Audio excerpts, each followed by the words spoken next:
fight for freedom wherever there's trouble. G.I. Joe is there. G.I. Joe, American hero. G.I. Joe is there. A crew from Stephen Colbert's late-night show got arrested for trespassing in the Capitol while trying to film jokes about another trespassing event, that of Trump supporters on January 6, 2021. Apparently, the Capitol Police got confused by the mostly male, mostly white trespassers. However, instead of solitary confinement, the so-called comedians were soon released, as instead of bulging biceps and pecs, they were only caught with potbellies and empty Starbucks cups. Colbert, an ardent liberal, apparently did not get the diversity memo from HR, stating that some women also identify as comedians. Speaking of mislabeling, Republican Congressman Dan Crenshaw is in the news after being named a young global leader by the globalist World Economic Forum. A perennial darling of anti-globalist America First supporters, Crenshaw is having trouble seeing what the big deal is. Critics are also decrying his support for sending close to $60 billion in military aid to Ukraine, while many Americans are struggling with basic needs during record-high inflation.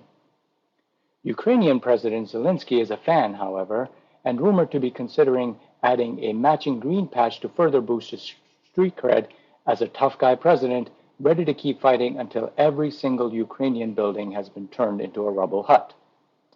I don't need the ride, I need patch.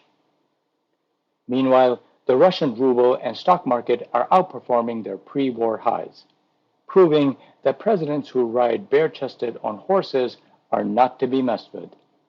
Speaking through a translator, the former KGB turned strongman dictator said, "Invading countries is like riding a bike.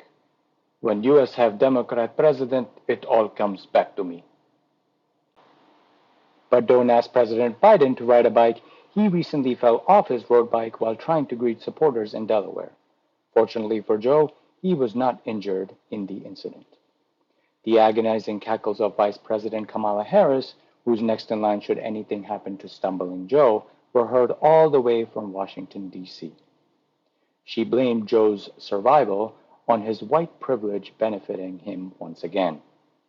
It's not the first time that Democrats have called Rhodes racist. Disney is in the news again as an employee was arrested on child sex trafficking charges.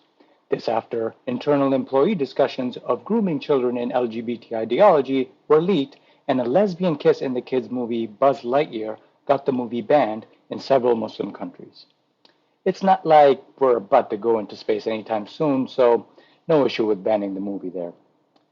Saudi Arabian censors were especially upset at the scene as the lesbian sidekick didn't get written permission from her father before proceeding with the steamy encounter.